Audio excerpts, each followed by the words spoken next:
माँ, मैं उस घर में दोबारा नहीं जाऊँगी। मुझे उस घर में दोबारा मत भेजो माँ। आप तो कम से कम मुझे समझने की कोशिश करो। दम घुटता है मेरा वहाँ। कोई नहीं समझता मुझे। अपने स्वाभिमान की रोज़-रोज़ धज्जियाँ उड़ते देखकर भी कैसे रह लूँ उस घर में। अरे! क्या परेशानी है तुझे? किस चीज़ की कमी रखता है तेरा पति? भूखा तो नहीं मार रहा ना तुझे तुझे? क्या भूख ही सब कुछ होती है माँ? मेरा मान सम्मान और स्वाभिमान क्या कोई मायने नहीं रखता? ऐसी रोटी किस काम की जिसमें सम्मान न हो? दो अक्षर क्या पढ़ा लिए हमको सिखा रही हो? क्या कमी है तेरे ससुराल में? रोटी रोटी होती है, जब भूख लगती है तभी खाई जाती है। इसका मान सम्मान से कोई लेना देना नहीं। चुपचाप अपने ससुराल जाओ। तेरे कारण मेरी दोनों छोटी बेटियों की शादी नहीं हो पाएगी। लोग कहेंगे कि बड़ी बहन तो खुद पीहर आकर बैठी हुई है, पता नहीं छोटी कैसी होगी। अपने पिता के मुंह से यह सब सुनकर मधु चुप रह गई और उसकी माँ कुछ न कह पाई। पिछली बार भी यही हुआ था कि अब की बार भी वही। मधु के पिता के सामने किसी की भी न चलती। जो खुद भी ऐसे इंसान रहे हों, वो दूसरों की भावनाओं को क्या समझेंगे। वहीं रमन और उसकी माँ कुटिल मुस्कान के साथ मधु की तरफ देख रहे थे। थक हार कर मधु को चुपचाप अपने मान सम्मान को छोड़कर पति रमन और सास के साथ वापस ससुराल जाना पड़ा। रमन और मधु की 1 साल पहले ही शादी हुई थी।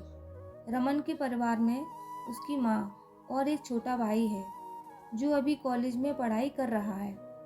रमन अपने दिवंगत पिता के व्यापार को संभालता है और उसी की कमाई से पूरा घर खर्च चलता है। और रमन की माताजी वह तो परफेक्ट भारतीय सास हैं जो बहू में कमी निकाल ही लेती हैं। रमन अपनी जो भी कमाई है अपनी माँ के हाथों में लाकर रखता है, जिससे मधु को कोई परेशानी नहीं है। लेकिन समस्या यह है कि इससे छोटी छोटी ज़रूरतों के लिए भी तिरस्कृत कर दिया जाता है। उसे एक एक रुपए के लिए मोहताज कर रखा है। अभी पिछली बार की ही बात है।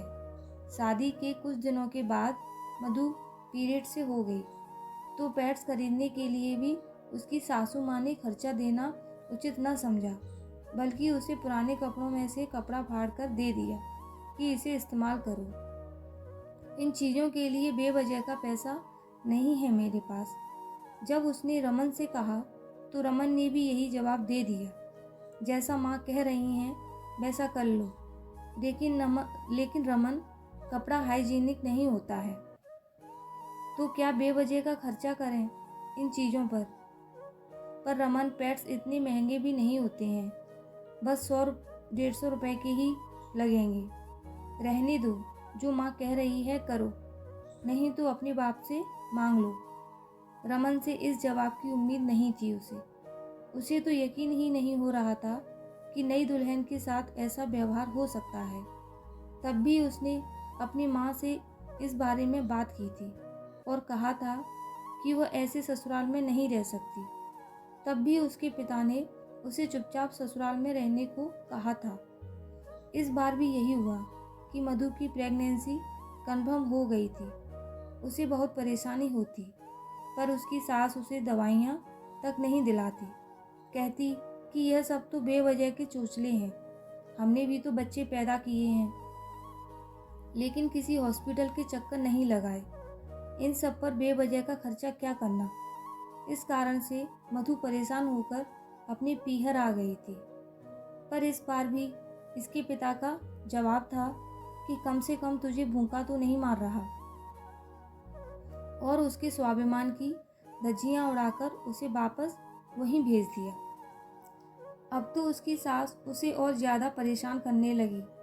सही भी है, जब माता पिता साथ नहीं देते तो ससुराल वालों को भी मौका मिल जाता है बोलने का।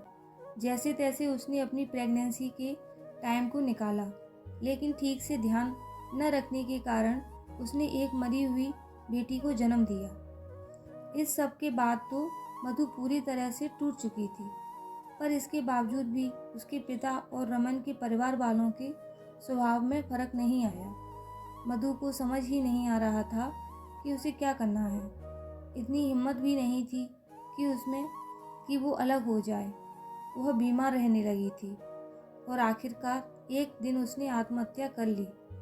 कोर्ट कचहरी के चक्कर लगाना उसके पिता ने ठीक न समझा, क्योंकि उन्हें अपनी ही छोटी बेटियों की जिम्मेदारी भी पूरी करनी थी और उन्होंने उसके ससुराल वालों के पक्ष में भी जवाब दिया कि मधु अक्सर बीमार रहा करती थी, इस कारण से उसने आत्महत्या कर ली। मधु ने अपनी जान से हाथ धोया, लेकिन किसी को कोई फर्क नहीं पड़ा। कुछ दिनों बाद रमन की दूसरी शादी हो गई।